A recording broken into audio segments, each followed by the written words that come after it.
Good morning mga ka-7 Gold. Ayan, ang project po natin ay tatanggalin po natin ang cylinder head nito at naputulan ng timing belt. Ayan.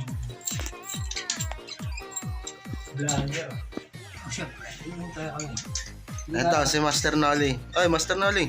Yes. Ayan. Para may exposure. Ayan. Natanggal na po pala ni Kuya Nolly yung yung mga harness nito. Ayan. Pati AGR, tanggal ko na lahat.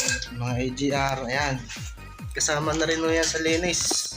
Kaya mga AGR nito ay talagang madumi na. Ayan. Mas mabit. Wala. Sa stud. Ayun, yung yung gasket. Okay. Yun oh. Nabuksan na oh. Ayun, nabuksan na. Ang AGR. Yun oh. Palitan ng babsin oh. Sukuran lang is oh. Yun. Pinamalinis yung kanyang AGR. Ay, grabe. Grabe po. Sukuran lang is.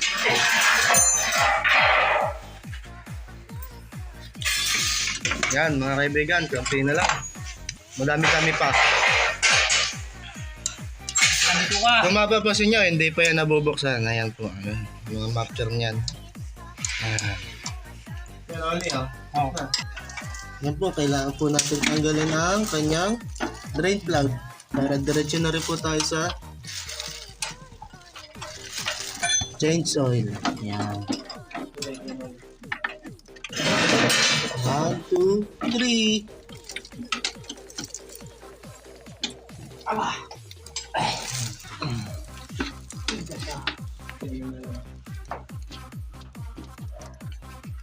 Yan, tinatanggal na po natin ang radiator.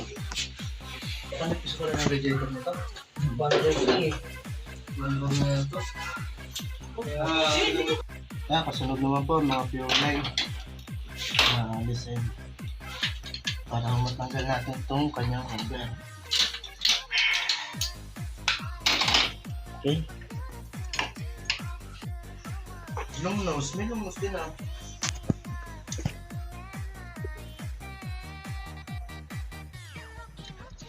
Parehas lang ng staris eh.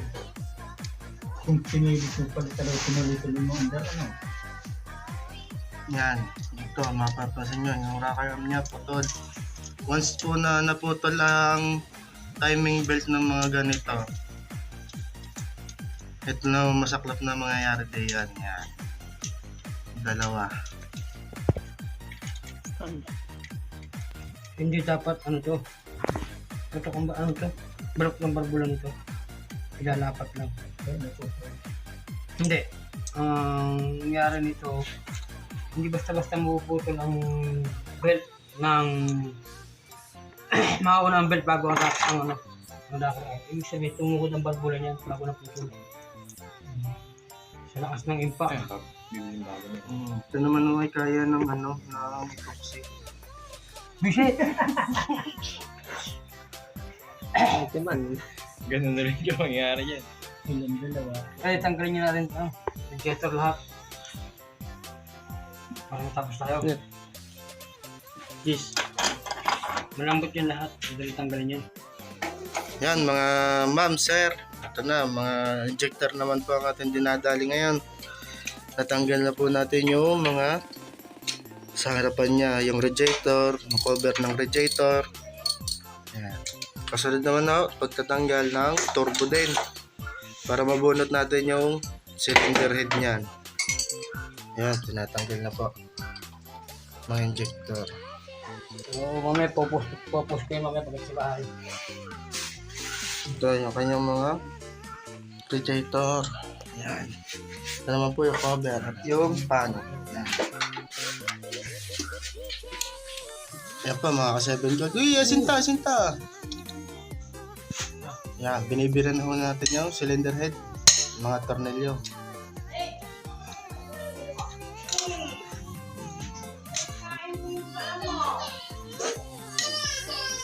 Yung Ilang tornilyo kayo nali? Ayan, Ha? 18. 18 ho. Ang kailangan natin tanggalin. Yan.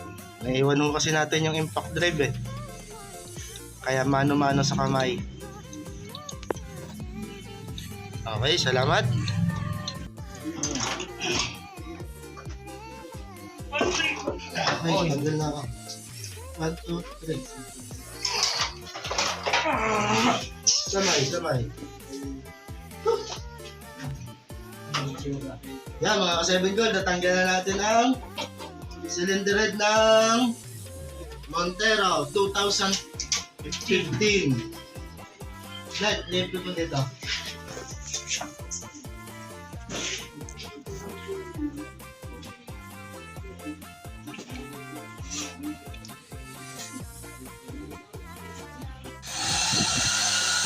Yan, ang ginagawa ko dyan, nililinis ko yung pinagbakasan ng kanya cylinder head gasket.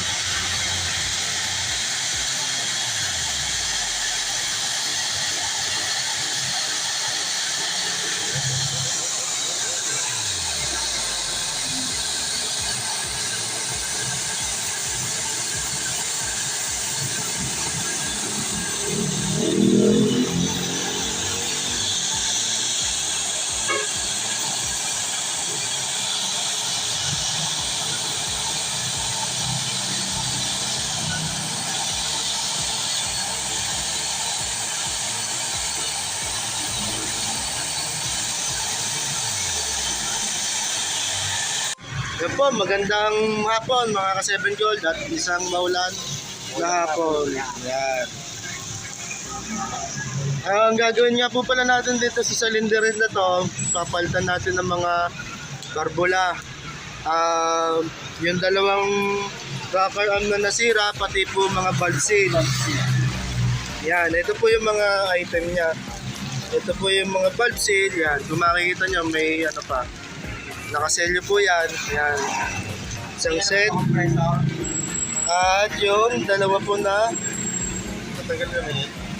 na biyak kanina. Yan. Pati ito po yung mga yan, kanyang itemized na exhaust at intake po. Yan. Wait, pabukas nga nito. Exhaust.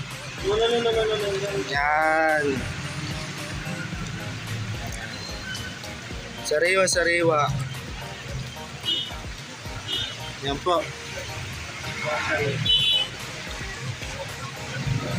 Exhaust at intake. Ito naman po yung sa intake niya.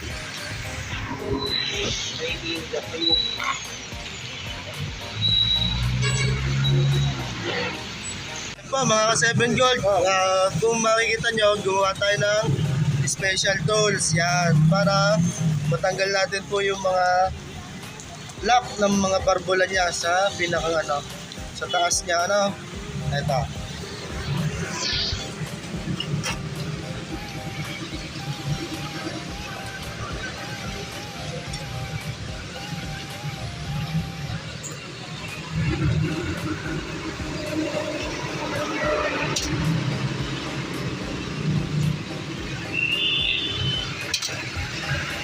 Yan.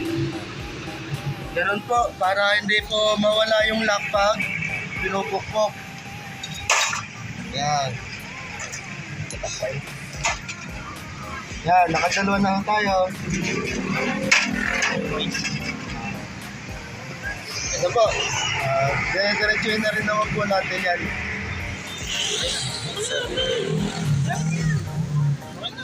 Okay. Kasi nga yan isang minuto lang. Ito. Dum.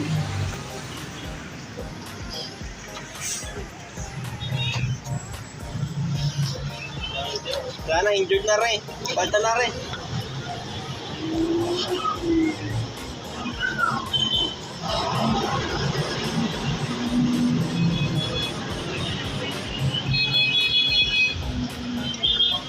Yaman na, bitaw.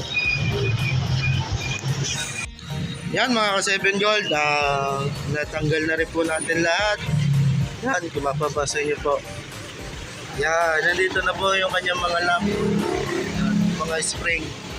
So nga po pala yung ginamit nating tools na special tools para makapagtanggal ng lock. Kasi pag pinupukpok, tumatalsik, sobrang lito nito. Ako mapapasin, ayan. Ganyan lamang po yung kaliit. Dalawa. Pag pinupok yan, maaaring tatalsik kung saan man. Ayan. Masusunod na, papalitan na natin ng valve seal at mga barbula. Yan, nasa po natin yan. Yan po mga ka-7 Gold, naglalagay na po tayo ng mga valve seal nito. Natapos na rin po natin yung valve lapping.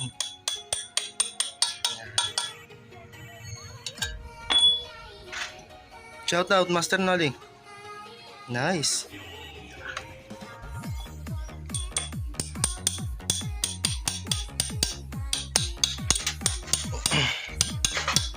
Ang ginagawa ko namin pag naglalagay kami ng mga valve seal nito, nakalagay na yung mga barbula niya. Ayan. Tapos inaalis po natin yung mga spring yan. Yung mga spring yan. At isa-isa po natin ibabalik ulit.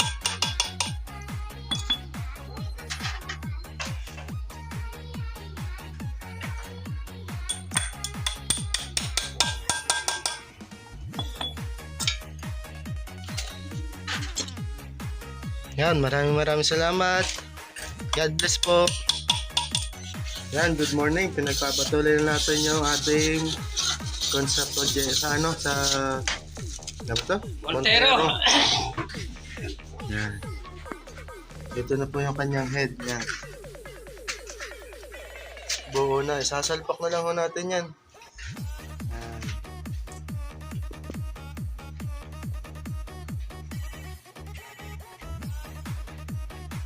Mga ka-7 God, yan. Malapit na natin mabuo. Na-iasinta na rin natin yung tatlo niyang injector. Ito yung pang-apat. Ayan. Pati yung turbo. Ayan. Inuna natin yan. Konting oras na lang ho ito. At mapapandar na ho ito. Yan po. Binabaklas na rin po natin ang harapan niya. Palitan na rin po natin ng tensioner. Adjuster tension.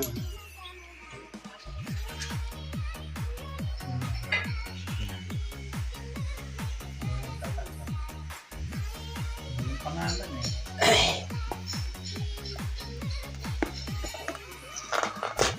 Ang meron pinagkaiba yun. Yung ganito oh. Kaya pinagkaiba. Wala din ganito. Kaya hindi ako sampalatayang original yon. Yan po, malapit na po matapos ang ating cylinder head. Fuel line naman po yung ikinakabit natin.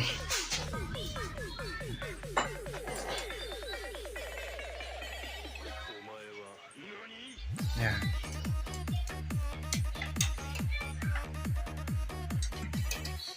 Yan po mga sir, ma'am, malapit na tayong matapos sa ating project. Ito, papalitan na rin ng bagong air filter.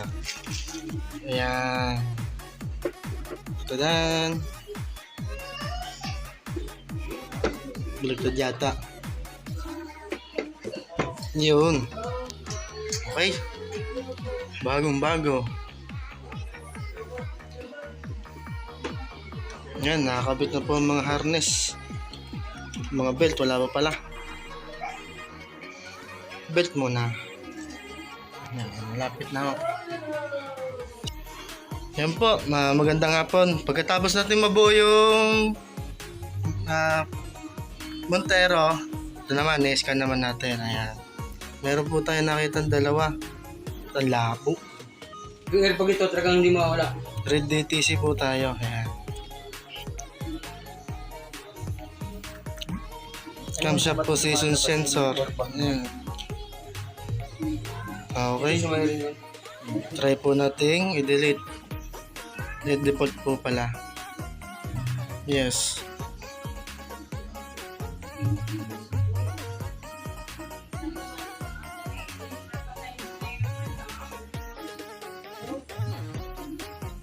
Okay. No fault found. Code present. Okay. Sige, start.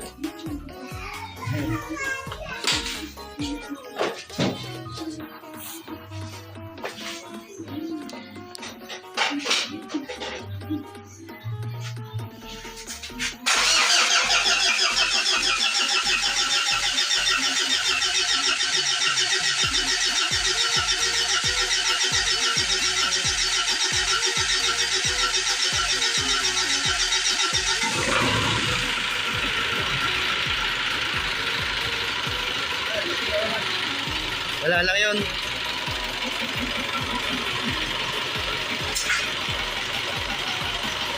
Yun, natapos po ang ating pagbabaklas po ng cylinder head.